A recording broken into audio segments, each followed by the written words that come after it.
responsabilidad social.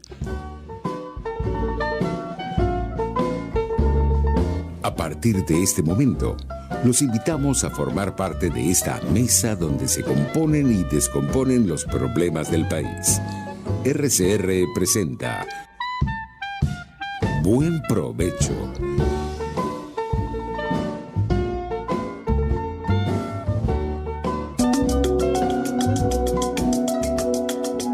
Monitor de Derechos Humanos, con el abogado penalista Fernando Fernández.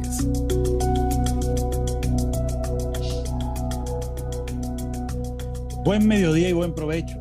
Les deseamos a todas las personas que nos escuchan. Les habla Fernando Fernández, director del Monitor de Derechos Humanos. Seguidamente los créditos. Dirección General de la Estación, Jaime Nestares. Gerencia de Producción, Wilix Arcaya. Producción del programa, Carla Sons. En los controles, Gregorio González. Y quien les habla en la conducción, Fernando Fernández.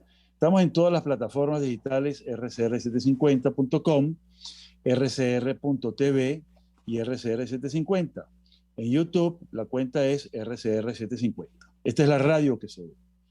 El Monitor de Derechos Humanos tiene cuentas en Twitter, @dhmonitor y @fm_Fernández. Y las etiquetas siguientes: Monitor de DH, etiqueta Observa Crímenes y etiqueta Observa Atrocidades. El correo electrónico es fmfmonitordh@gmail.com. Hoy, 9 de junio de 2021, tenemos el agrado de contar por segunda vez a nuestro querido amigo y muy respetado y admirado abogado Marino Alvarado. Marino, ¿cómo estás? Muy bien, Fernando. Gracias por la invitación, por la oportunidad y bueno, y a debatir sobre un tema muy de actualidad y muy interesante. Marino es coordinador de investigación de Provea y uno de los activistas y defensores de derechos humanos más acuciosos, más estudiosos y más al día que yo conozco. Vamos a hablar con él del alcance de la situación 1 respecto de Venezuela ante la Fiscalía de la Corte Penal Internacional. Marino, ¿qué pasó el día sábado pasado? ¿Y qué nos puedes decir en tu versión y entendimiento de lo que dijo la fiscal ante la Corte Penal Internacional? Bueno, en primer lugar, un saludo a todos quienes tienen la oportunidad de escucharnos y de vernos también en Monitor de Derechos Humanos. Dos asuntos. En primer lugar, la fiscal, ante una entrevista que le hizo un medio de comunicación, expresó que ella iba a pronunciarse sobre varios exámenes preliminares que están pendientes, que están en desarrollo en la Corte Penal Internacional. Y en el caso particular de Venezuela, planteó que estaba a la espera de una decisión de la Sala de Cuestiones Preliminares de la Corte Penal, donde el gobierno, a través del Ministerio Público de Tarek William Saab, interpuso un escrito que en principio lo que uno entiende del pronunciamiento de la fiscal es que va a ser respetuoso de que se tramite, digamos, ese procedimiento. ¿En qué tiempo puede tardar? No sabemos, puede ser muy rápido.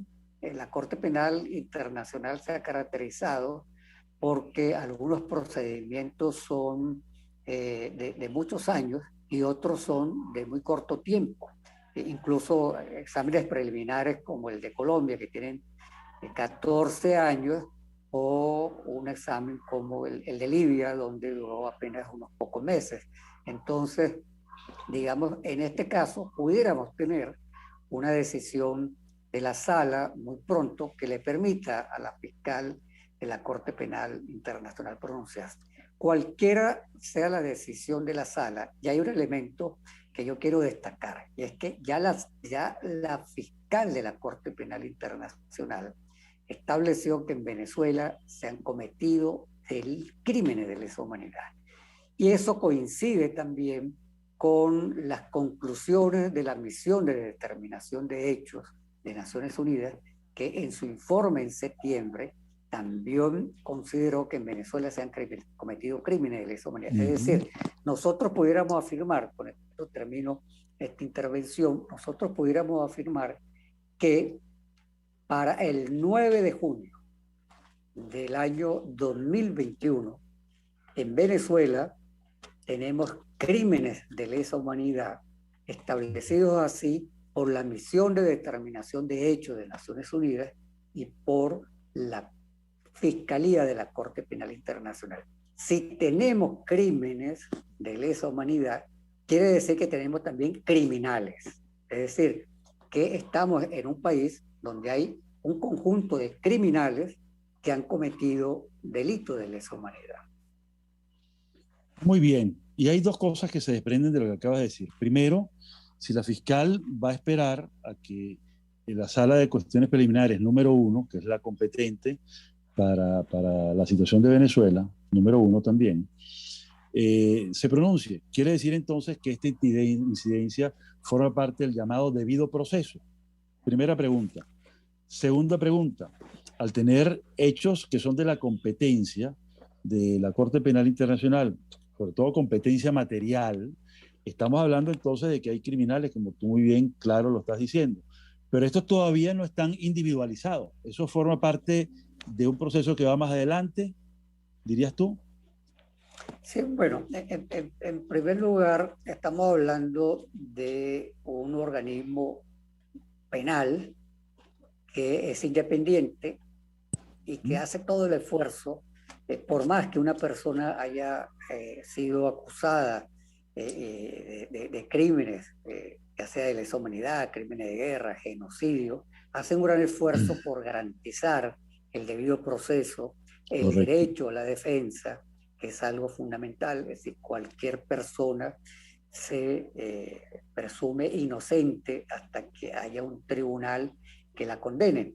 Y la Corte Penal Internacional es muy cuidadosa en el sentido de garantizar el debido proceso. Entonces, aquí estamos ante una situación donde un gobierno acostumbrado a negar el debido proceso a las personas que detiene de manera arbitraria y que se procesan judicialmente sin garantizar ni siquiera que los abogados puedan revisar el expediente, está pidiendo en la Corte Penal Internacional y está reivindicando en la Corte Penal Internacional el debido proceso y el derecho a la defensa. ¡Qué bien! ¿No? Pero hay un doble rasero, digamos. Hay una petición hacia afuera, muy bien, que lo haga, que creo que y muy importante que la Corte Penal Internacional garantice el debido proceso, pero hay una inconsecuencia de esos mismos que piden el derecho a la defensa y el debido proceso frente al comportamiento en el Estado venezolano. Precisamente por no garantizar el debido proceso como un aspecto nada más, es que hemos llegado a esta situación donde tienen que intervenir organismos internacionales como la Misión de Determinación de Hechos o la Corte Penal Internacional. Esto es un elemento muy importante a destacar, porque quienes nos están escuchando y viendo deben preguntarse por qué hemos llegado a un nivel en Venezuela donde tengan que actuar tanto la Corte Penal Internacional a través de la Fiscalía como la Misión de Determinación de Hechos. Y eso ha ocurrido porque es tal la magnitud y tal la gravedad de las violaciones a los derechos humanos en Venezuela que requiere precisamente la actuación de estas instancias, y porque además a la gravedad de la situación de derechos humanos hay una amplísima impunidad, hay una falta de voluntad para investigar y para sancionar los crímenes de lesa humanidad e igualmente violaciones de derechos humanos que se cometen cotidianamente en el país. Sí, bien importante eso, y sobre todo lo que mencionas del doble rasero, ¿no? Porque da la impresión entonces que se le pide a los organismos judiciales internacionales que se le aplique todo el régimen de los derechos humanos cuando ellos están implicados en violaciones de derechos humanos, ¿no? Entonces es la paradoja. Pero siempre digo, y siempre he oído pues, de expertos como tú, que inclusive en casos como el de Miladic, que acaba de ser decidido también recientemente, que es un criminal bosnio que actuó en la Yugoslavia, se le debe reconocer el debido proceso. Inclusive personajes como Hitler, como Mao Zedong, como Stalin, que fueron las personas a quienes se les imputan mayor número de crímenes en masa. Si estuvieran sujetos a un juicio, debería garantizárselo también el debido proceso. ¿Eso Claro que es válido es fundamental. o es una especulación? ¿Eso es válido o es una especulación? No, es fundamental, es parte de la construcción que ha hecho la comunidad internacional sobre los derechos humanos. Y uno de los derechos humanos es la garantía del derecho a la defensa y como parte de eso el debido proceso. Y muy bien que estas instancias internacionales, estos tribunales que se han creado especiales también para atender lo de Ruanda, lo de Bosnia, la Yugoslavia, garanticen con mucha pulcritud, diría yo, todo lo que es el debido proceso. Ellos están llamados a dar el ejemplo. Yo creo que eso es muy importante. Que una persona que ha sido acusada de crímenes de lesa humanidad, que tenga un prontuario bastante amplio de crímenes que ha cometido, tenga la posibilidad de defenderse, tenga abogados que puedan revisar el expediente, que puedan presentar pruebas, que la persona misma pueda dar su testimonio. Todo eso es fundamental, es decir, toda persona tiene derecho a los derechos humanos, incluyendo los presuntos criminales de delito de lesa humanidad, de genocidio, de crímenes de guerra.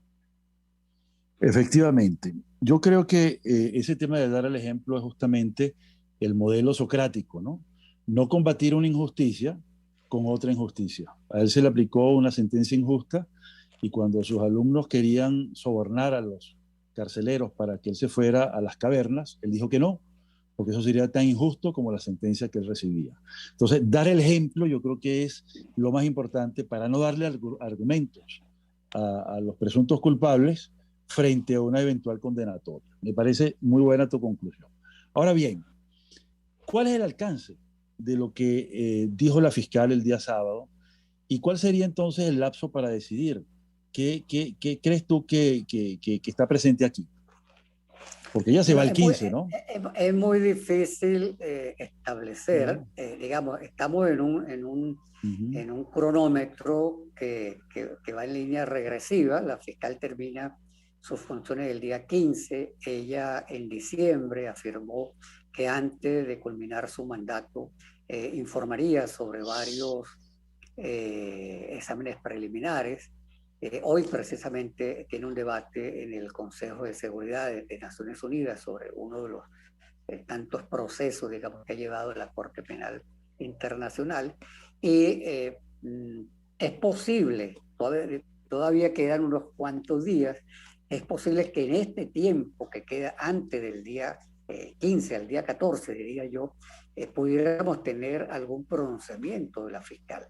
Lo que sí es cierto es que ella en esas declaraciones dijo que consideraba se habían cumplido casi todos los criterios para concluir el examen preliminar en Venezuela. Eso significa que muy posiblemente estemos en los próximos meses, vamos a llamarlo así, frente a una situación en la cual estemos ya en proceso de lo que se considera fase de investigación en la Corte Penal Internacional.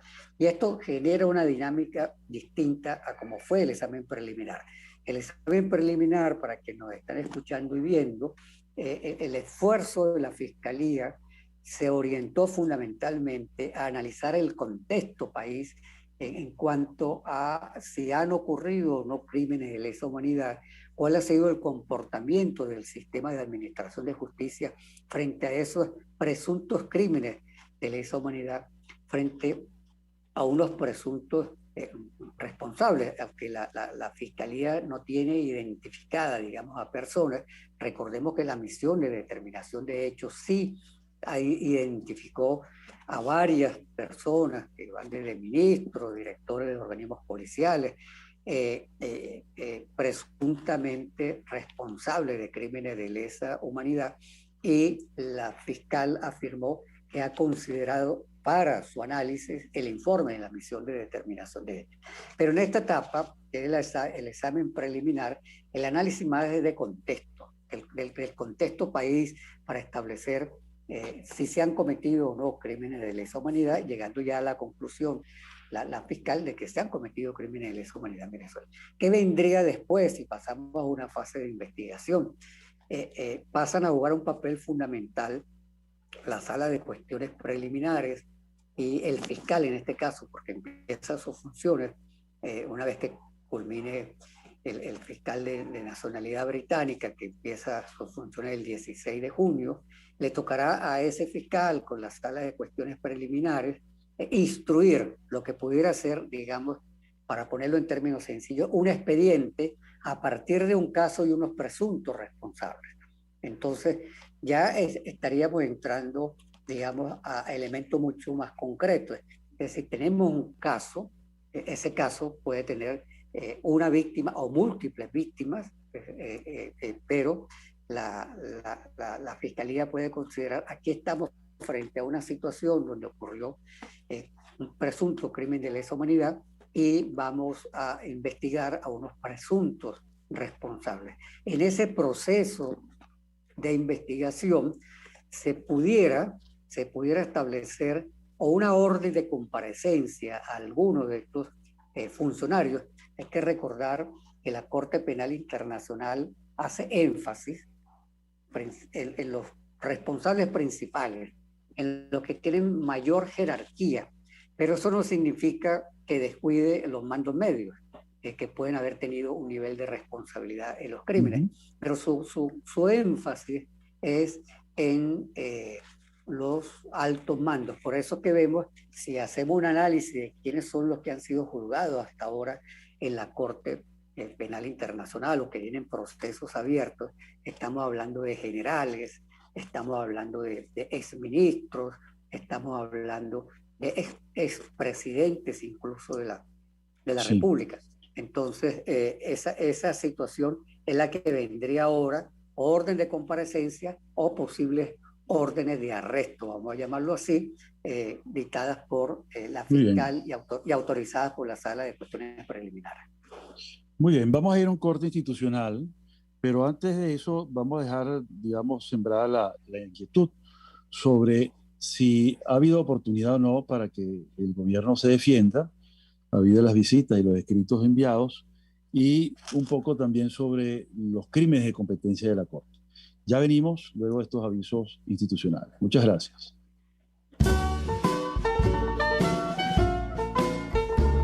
Los grandes temas se debaten en la mesa.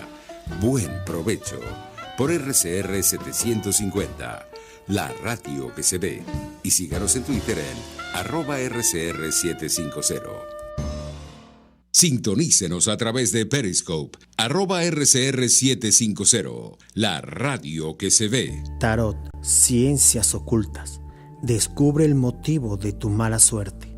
Regresa tu ser amado, domínalo. Aleja enemigos, mejora tu suerte. Empleo, salud. Parapsicólogo Anthony, 0412-738-5289. Mis amigos, quiero hablarles de Dilab Biodiagnóstica, un nuevo laboratorio clínico con un concepto original. Además de estar dotado con los equipos de la más reciente tecnología y el personal de más alta calificación, Dilab Biodiagnóstica te ofrece ambiente y trato amables y los precios más económicos en todos tus exámenes de laboratorio. Pide tu cita en el 0212-945-5788. Dilab Biodiagnóstica. Precisión y confianza en laboratorio clínico. Pluralidad contigo. Respeto contigo. Responsabilidad contigo. Libertad contigo. Estamos contigo y punto. De lunes a viernes a la 1 de la tarde. Contigo. Solo por RCR 750 AM. Porque lo bueno une. RCR 750 AM. Porque lo bueno une.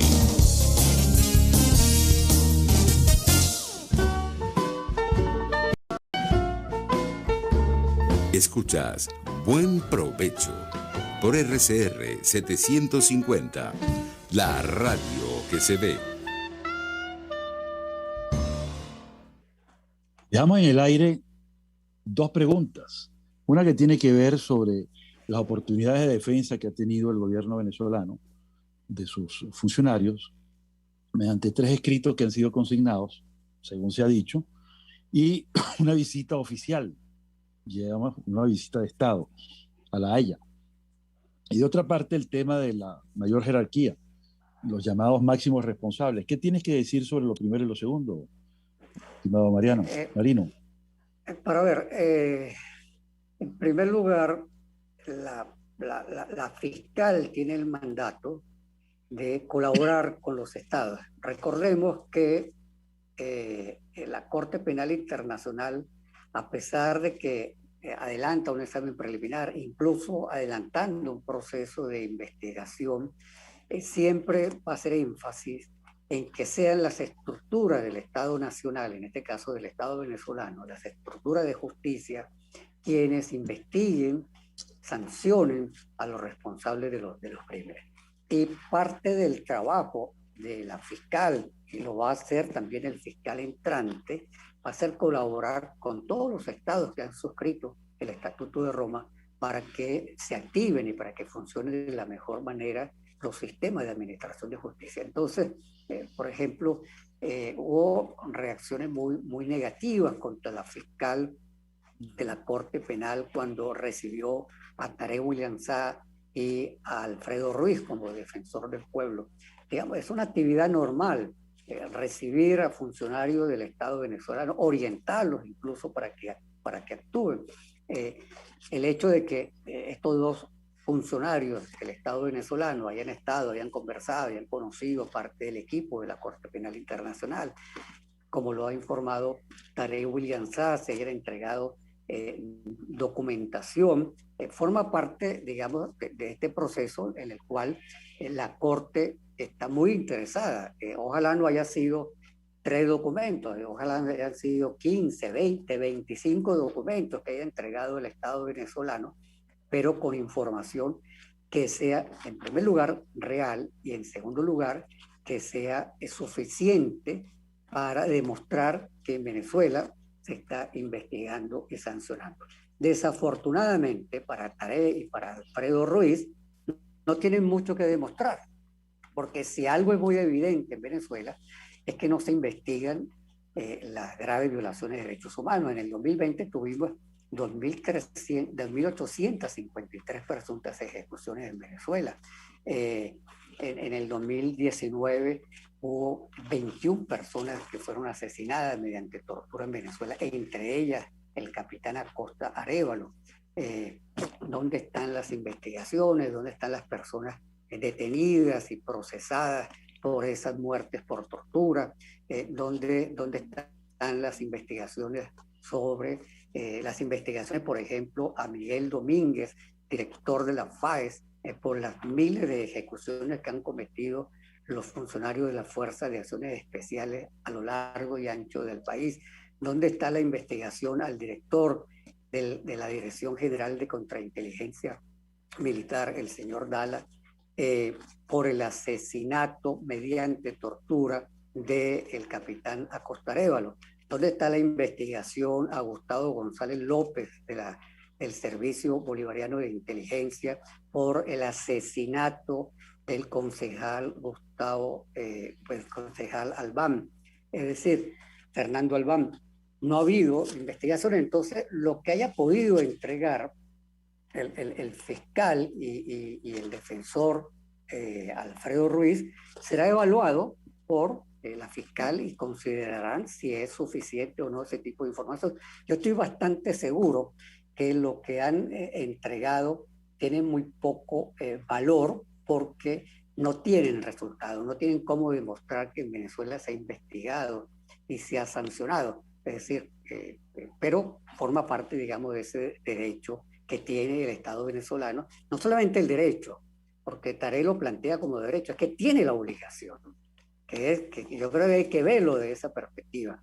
porque Tarek lo plantea como el derecho. No, es que él tiene la obligación de colaborar con la Corte Penal Internacional. Esa es una obligación una vez que Venezuela suscribió el Estatuto de Roma, que los estados tienen que colaborar con la Corte Penal Internacional. Lo que hay que ver es cuál es el nivel de colaboración que pueda estar dando el Estado venezolano a través del sistema de administración de justicia. Por el otro lado, sobre los altos funcionarios, efectivamente, yo creo que hay que tomar en cuenta que ya la misión de determinación de hechos del informe presentado en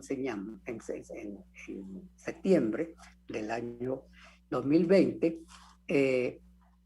presentó los nombres de unos presuntos responsables, siempre serán presuntos hasta que se demuestre lo contrario, de unos presuntos responsables de crímenes de lesa humanidad. Ahí están señalados, entre otros, el actual director del SEBIN, el actual director de la DSGIN, los dos últimos ministros del Interior que ha tenido Venezuela.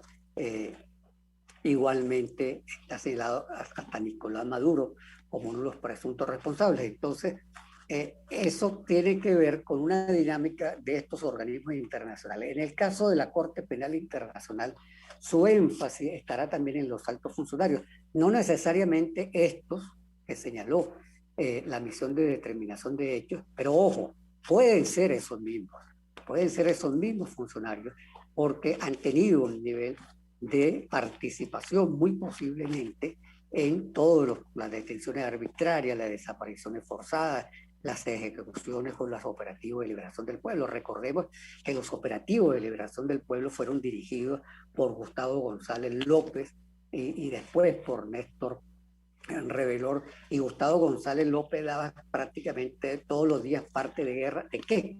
De los asesinatos que habían sido cometidos a lo largo y ancho del país, a veces más de 40 o 50 en un día. Eran los reportes que daba Gustavo González López. Pero también está el director de la DGCIM, no solamente por la muerte por tortura de el capitán Acosta Arévalo, sino la cantidad de denuncias que hay contra la DGCIM por la práctica reiterada, sistemática de tortura contra los detenidos ahí. Entonces, no me extrañaría a mí que en este proceso de investigación que pueda adelantar la Corte Penal Internacional, algunos de los señalados y que puedan ser investigados y a los cuales se les pueda ordenar una orden de comparecencia e incluso una orden de arresto, puedan ser nombres que coincidan con los que ya identificó la misión de determinación de ellos. Bien interesante, y sobre todo el alcance es extraordinario entre lo que dice la misión de determinación de los hechos y lo que puede ocurrir en el seno de la Fiscalía. La jurisprudencia de la Corte Penal Internacional siempre habla de investigaciones primarias en los estados soberanos, pero que éstas deben ser relevantes y genuinas. Relevantes quiere decir que atienda primordialmente a los máximos responsables de los supuestos hechos, porque no previnieron, porque no impidieron o porque no reprimieron las atrocidades. Es un primer punto. Y el segundo punto es que si se atiende solamente casos de autores inmediatos, posiblemente soldados o policías o civiles involucrados, no sería algo genuino, sería algo así como una fachada, como una especie de juicio farsa. ¿Qué piensas tú, Marino? ¿De qué valor pueden tener esas investigaciones que se hacen a funcionarios de bajo rango, de baja jerarquía? ¿Qué es lo que dice el fiscal que ha hecho, no? Al menos yo me he leído los documentos y eso es lo que dice, tantos funcionarios, etcétera, pero no veo altos funcionarios. ¿Qué opinas tú sobre eso? Bueno, primero empezaría por reivindicar el hecho de que haya funcionarios, incluso de muy baja jerarquía, que estén siendo investigados y sancionados. Yo creo que eso es importante, es decir, cualquier investigación que permita avanzar a establecer responsabilidades y posteriormente condenas contra quienes apretaron el gatillo y le dieron la muerte a una persona después de ser detenida, como ha pasado, por ejemplo, en la masacre de La Vega, con los testimonios que hemos podido reconocer, recoger de los familiares de las personas asesinadas en La Vega. Ese funcionario que arrodilló a la persona y disparó el gatillo para causarle la muerte, bien importante que se investigue, pero debe investigarse, en este caso también, a quien estaba dirigiendo el operativo, al director de la FAES, que es el máximo responsable por la actuación de sus funcionarios, sin saber además si estuvo dirigiendo directamente los operativos. Entonces, identificar, digamos, los niveles bajos en cuanto a responsabilidad en un crimen es importante, pero es muy importante las cadenas de mando. Por eso, tanto la Misión de Determinación de Hechos como la Corte Penal Internacional hacen un énfasis en identificar las cadenas de mando. Por cierto que sobre eso viene un gran trabajo que tiene que hacer el movimiento de derechos humanos al lado de las víctimas, acompañando a las víctimas, y es identificar esas cadenas de mando frente a unos hechos muy concretos, porque eso es lo que nos va a permitir avanzar a que se pueda sancionar y finalmente condenar a quienes hayan cometido los crímenes de lesa humanidad. Esa es parte, digamos, de un trabajo arduo que vendrá, y aquí muy importante, pasan a jugar papel clave las víctimas y los testigos, porque la Corte Penal empieza a recoger testimonios ya directos, tanto de víctimas como de testigos, y eso es fundamental. Vamos a un corte institucional y luego vamos a continuar con el tema de la responsabilidad de los superiores y la obediencia de órdenes ilegales. Así que ya volvemos.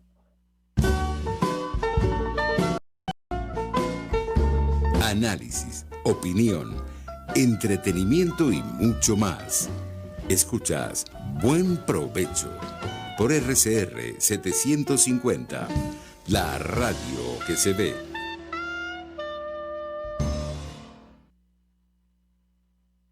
Puedes seguirnos en nuestras redes sociales. En Twitter, @RCR750, la radio que se ve. ¿Te imaginas unos deliciosos y súper cremosos helados libres de azúcar, libres de lácteos, libres de huevos, libres de gluten, libres de pulpas? Te lo tengo. Heladería Vegan Fruit lo hizo posible y aptos para todo tipo de personas. Los heladitos Vegan Fruit los encuentras en los mejores supermercados y tiendas de delicateces. Síguelos en las redes. @heladería Vegan Fruit. Amor vegano y cremoso. Hola, les saluda Mónica Pupo y los invito a acompañarnos a Diafragma 5.6 Radio, la fotografía que tú escuchas, el único programa de radio dedicado para la fotografía y los fotógrafos. Diafragma 5.6 Radio, todos los sábados a las 11 de la mañana, por RCR, la radio que se ve. En este espacio nos encargaremos de llegar al conocimiento mediante la observación de la posición de los astros y las características comunes de muchas personas con fechas de nacimiento. Esa energía también nos involucra a cada uno de los signos. Guía Astrológica. Descubra la relación de los astros con los rasgos de la personalidad, con los sucesos importantes de su vida y con sus características físicas. También van a buscar nuevas formas de crecer, contactarse con el arte, con la belleza. Guía Astrológica, todos los sábados, a partir de las 3 de la tarde, por RCR 750 AM. Les saluda Andrés Velázquez y los invito cada miércoles a sintonizar un programa que aborda de cerca la actualidad política y social del país. Contigo, Andrés Velázquez. No te lo pierdas. Contigo, Andrés Velázquez, solo por RCR 750, la radio que se ve. RCR 750 AM, porque lo bueno une.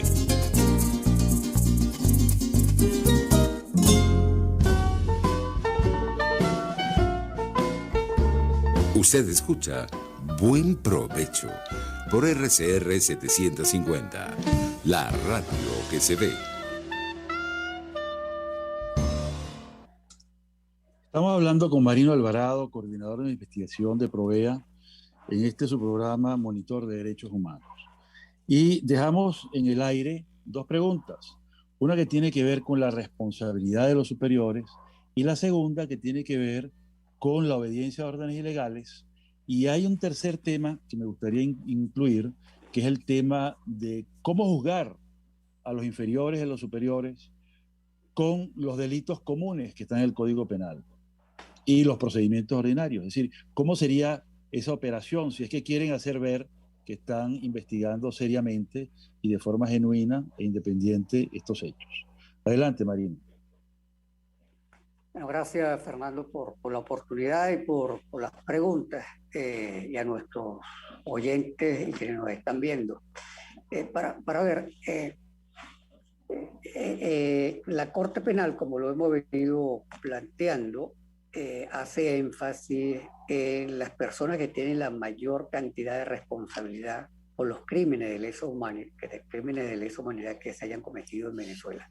Hacia allá va a poner el foco fundamental. Ya sea porque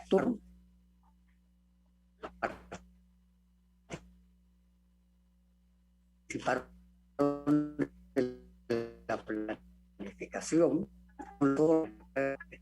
que sin impedir que actuaron de manera diligente para evitar que esos crímenes de lesa humanidad se cometieran. Y hacia allá va a ser el foco principal.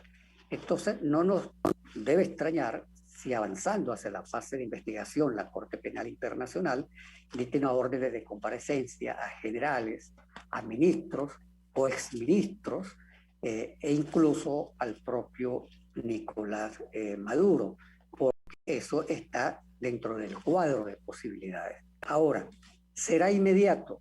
No queremos generar falsas expectativas de que vamos a estar frente a una situación en la cual se anuncia que se pasa a fase de investigación y de manera inmediata, en pocos días, vamos a tener órdenes de comparecencia o órdenes de arresto. Eso no va a ocurrir. Pero lo fundamental, lo más importante es que al pasar a fase de investigación estamos avanzando en la lucha contra la impunidad. Nos estamos acercando a que los criminales rindan cuentas ante la justicia y eso tenemos que celebrarlo. No solamente porque es un triunfo de las víctimas, sino por ese trabajo metódico, constante, perseverante que han realizado las organizaciones de derechos humanos en Venezuela y por ese apoyo que ha brindado la comunidad internacional, sobre todo el sistema internacional de protección. Todo es un cúmulo, es un proceso, digamos, que se ha ido generando como consecuencia del trabajo laborioso de mucha gente y la fortaleza, la perseverancia y la valentía de las víctimas. Eso es muy importante reivindicarlo. En segundo lugar, sobre la obediencia debida. La Corte Penal Internacional es muy precisa en que no vale ningún tipo de excusa de que yo recibí órdenes, de que estaba obligado a cumplir, de que me dieron la orden y bueno, me presionaron para que yo la cumpliera. Ese tipo de excusa, vamos a llamarlo así, no vale en el caso de la Corte Penal Internacional. ¿Qué sí vale? Y aquí mi llamado a los mandos medios de todos los organismos policiales en Venezuela. Van a tener la oportunidad de colaborar con la justicia. Van a tener la oportunidad de darle información valiosa a la Corte Penal Internacional si ustedes que han participado en crímenes de lesa humanidad quieren colaborar para que no les caiga todo el peso, digamos, de la justicia internacional. En otros procesos, en otros países, se ha tenido la experiencia de mandos medios, incluso en algunos casos hasta funcionarios de alta jerarquía que han colaborado con la justicia. Aquí hay esa oportunidad Y creo que yo les mando el mensaje desde ahora, pero creo que eso es parte de lo que también tenemos que insistir las organizaciones de derechos humanos, que aquí hay posibilidad de colaborar con la justicia. Pero además también puede haber, como ha ocurrido, que eso por lo menos se ha conocido en las comisiones de la verdad que se han instalado en muchos países donde han ocurrido graves violaciones de los derechos humanos, que a veces por un asunto moral, por arrepentimiento, vamos a llamarlo así, altos funcionarios del Estado han colaborado con la justicia. Aquí mismo en Venezuela hemos tenido un caso. Hay un teniente coronel que participó en la masacre de Yumare y él colaboró con la justicia para identificar al resto de funcionarios que participaron en esa grave violación de derechos humanos que fue la masacre de Yumare. Entonces, esa posibilidad existe de colaborar con la justicia. Y me he llamado siempre sobre todo a los mandos medios que están en las distintas policías que se han involucrado por distintas razones en crímenes de lesa humanidad, detención arbitraria, tortura, desaparición forzada, que tienen la posibilidad de colaborar con la justicia y ojalá lo hagan. Por el otro lado, sobre cómo juzgar en Venezuela. Bueno, lo primero que tiene que haber es voluntad política. Yo voy a poner un ejemplo de cómo cuando se tiene voluntad política puede haber transformaciones importantes en materia de derechos humanos. Cuando la misión de determinación de hechos en septiembre publicó su informe, en septiembre del 2020 publicó su informe, más allá del cuestionamiento que le hizo el gobierno, más allá de la descalificación que le hizo el gobierno le prestó atención. Las ejecuciones policiales en el país entre los meses de octubre, noviembre y diciembre bajaron más del 50% en ese trimestre después del informe de la misión de determinación de hechos. Eso nos demuestra dos cosas. En primer lugar, que es una política de Estado, que las ejecuciones no son actos arbitrarios de algún funcionario, no, son una política de Estado. Si el Estado tiene la voluntad de reducir, de respetar el derecho a la vida, lo puede hacer y lo demostró en los meses de octubre, noviembre y diciembre con actuaciones digamos, de menor letalidad durante ese trimestre. Hemos tenido, y este es un dato, digamos, que nos debe generar satisfacción, así, hemos tenido estados del país, por el registro que estamos haciendo Gumilla y Provea de las ejecuciones en Venezuela, hemos tenido estados en el país donde por primera vez no están ocurriendo ejecuciones en algunos estados del país por ningún cuerpo policial. Es decir, eso quiere decir que si hay voluntad política de actuar de manera distinta, si se le ordena a los cuerpos policiales actuar de manera distinta, podemos lograr resultados distintos. Pero por el otro lado demostró el informe de la misión de determinación de hechos que más allá de las descalificaciones, el gobierno se preocupó. Y se preocupó porque sabía que ese informe iba a tener una incidencia importante en la Corte Penal Internacional. Y eso es un elemento que hay que tomar en cuenta, porque recordemos que la misión de determinación de hechos de Naciones Unidas va a trabajar durante 2 años sobre ejecuciones, desapariciones forzadas, detenciones arbitrarias y tortura en Venezuela. Y como parte de ese trabajo, en el mes de septiembre va a presentar un informe y en el mes de marzo del próximo año también va a presentar un informe que en principio es un informe oral. Es decir, la misión de determinación de hechos no ha parado de trabajar, no ha parado de investigar. Está investigando la masacre de La Vega, está investigando las denuncias que ha habido de tortura en la Dirección General de Contrainteligencia Militar que sigue torturando. Entonces la misión sigue trabajando y estoy seguro que la Fiscalía de la Corte Penal Internacional también está trabajando sobre hechos que siguen ocurriendo en Venezuela, porque no se han parado, más allá de que disminuyeron las ejecuciones, y eso es muy importante, porque se trata de vidas que se salvan, sigue siendo alta. En el primer trimestre del 2021, Gomilla y Provea contabilizamos 472 presuntas ejecuciones. Esto es casi el 50% menos que las ejecuciones que hubo en el primer trimestre del año 2020, pero sigue siendo alta. 472 ejecuciones en el país por policías o por militares es una cifra muy, muy alta. Entonces,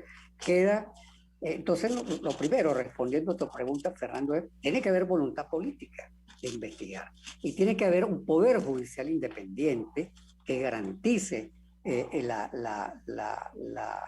la justicia de tal manera que no haya motivaciones políticas ni haya interés de generar impunidad. Aquí tiene que ponerse el sistema de administración de justicia al servicio de la verdad y al servicio de la justicia. Muy buena tu reflexión, Marino. Y me lleva a pensar lo siguiente, ¿no? Esta ausencia de ejecuciones extrajudiciales durante el último trimestre del año pasado en algunos estados no borra los crímenes cometidos antes, ni borra tampoco los crímenes cometidos en este primer trimestre del año 2021. Primera cosa, ¿no?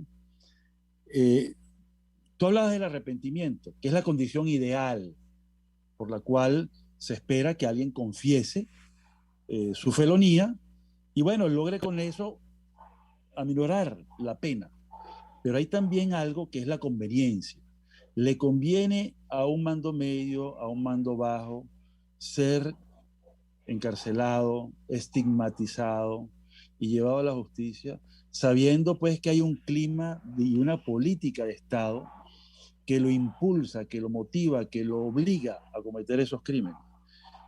¿No debería también llamarse a la gente a que reflexione sobre eso? Oye, te conviene ser el único culpable de un problema que es estructural, que es parte de un plan y de unos ataques deliberados. ¿Qué piensas tú de eso? Sí, así es. Y hay algo que no hemos hablado, que es importante, y es que en esto de la investigación de los crímenes de lesa humanidad están los particulares que, agrupados en grupos paramilitares pro gobierno, correcto, han participado también de los crímenes de lesa humanidad. Entonces, aquí no nos puede extrañar que, avanzando una investigación, por ejemplo, uno de los primeros detenidos por las primeras personas llamadas a declarar pudiera ser uno de los jefes de los grupos paramilitares. O sea, no descartemos esa posibilidad porque están señalados como corresponsables, vamos a llamarlos así, de los crímenes que se han cometido en Venezuela.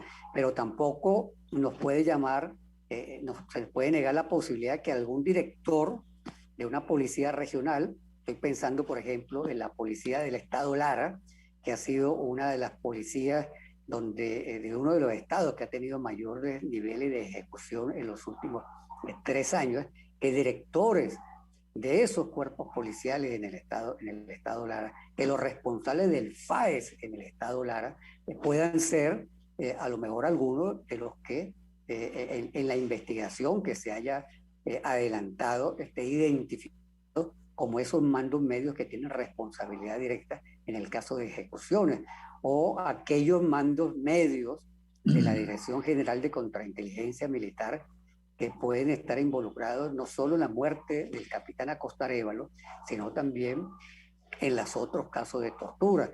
Entonces, aquí, digamos, el espectro de funcionarios que pudieran ser investigados es bastante amplio, considerando además la cantidad de casos que pudieran investigarse, la manera sistemática como han ocurrido los crímenes, lo generalizado de los crímenes. Entonces, digamos, aquí, si uno pudiera decir cuáles pueden ser los posibles pueden ser muchos, ¿no? Un listado largo. Eso no quiere decir, para no generar falsas expectativas, que es que, como lo decía, que la Corte Penal Internacional, si se avanza a fase de investigación en términos inmediatos, va a mandar 30, 40, 50, 200 órdenes de comparecencia, pero la Corte Penal Internacional sí le ha abierto proceso a un número significativo de personas, que si no estamos hablando, tal vez las condenas hayan sido muy pocas,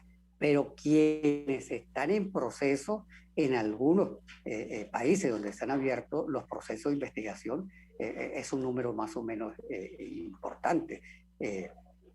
Entonces, aquí, digamos, esas posibilidades están no solamente para quienes han sido ministros, jefes de policía, aunque se hayan retirado, y esto quiero decirlo, porque bueno, hasta hace poco tuvimos al director de la FAES, el señor Bastardo, que tiene, en mi opinión, presuntamente responsabilidad en un número importante en los 2 primeros años de la FAES. El hecho de que él en este momento no sea el director de la FAES, pero lo fue durante 2 años donde hubo muchas ejecuciones, no lo excluye. Es decir, no es que se investigan los que están actuales, ¿no? El hecho de que algunos funcionarios que ya no son, o algunos generales retirados, que ya no son generales activos, que pasaron, digamos, a retiro por los años de servicio, estén involucrados en crímenes de lesa humanidad, eso no los exculpa.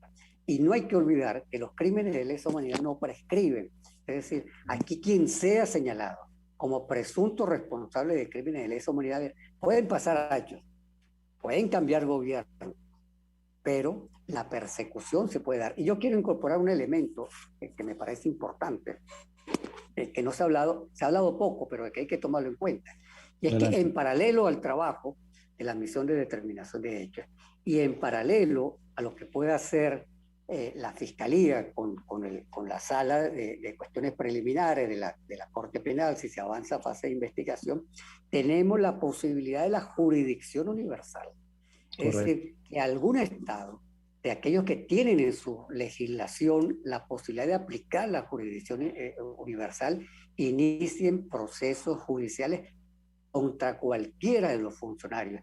Y yo diría, ¿contra qué funcionarios? Contra alguno de los que están en el informe de la misión de determinación de hechos. Esos nombres que están ahí en el informe de la misión de determinación de hechos, digamos, ya han marcado de por vida a esos funcionarios como presuntos criminales de delito de lesa humanidad. Eso tenemos que tenerlo claro. Y eso abre la posibilidad entonces de que algún país, cualquier país en América Latina, en Europa, en otras partes, que tenga en su legislación la jurisdicción universal, pudiera abrir procesos judiciales contra alguno de estos altos funcionarios venezolanos, porque de eso se trata la jurisdicción internacional. Cuando se comete un crimen de lesa humanidad, por eso se llaman crímenes contra la humanidad. No se considera que son crímenes solo contra la población venezolana, que los afectados es la población venezolana, no, es la humanidad. Por eso se llaman crímenes contra la humanidad. Y como son crímenes contra la humanidad, hay un deber de los estados de perseguir a los criminales, donde sea que estén. Y aquí hemos tenido algunas experiencias cercanas, ¿no? Quiero poner, por ejemplo, una.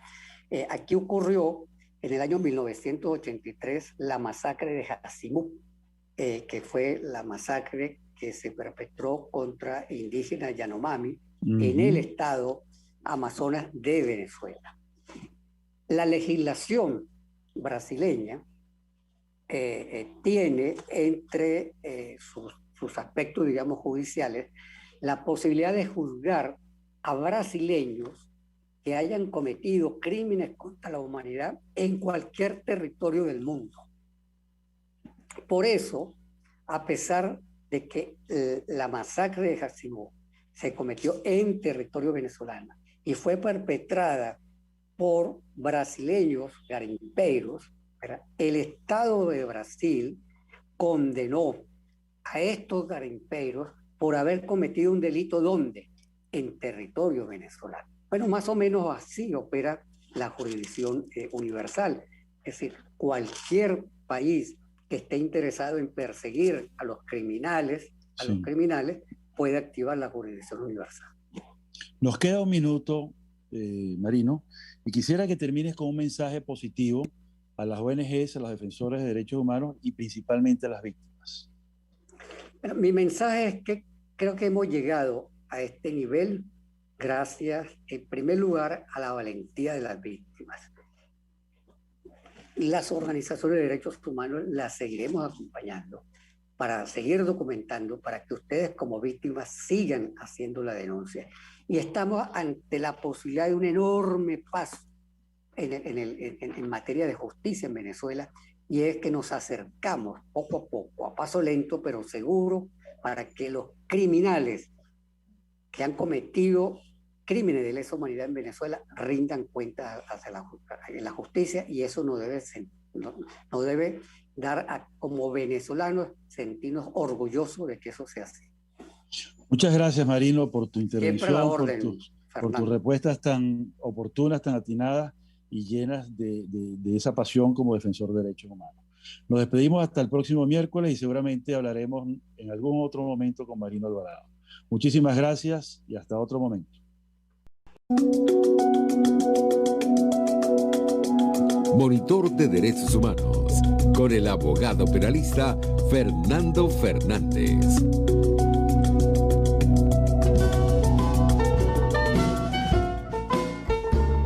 RCR presentó Buen Provecho. Síganos en Twitter como @RCR750, la radio que se ve. RCR presentó Buen Provecho, una producción nacional independiente con certificado número 22.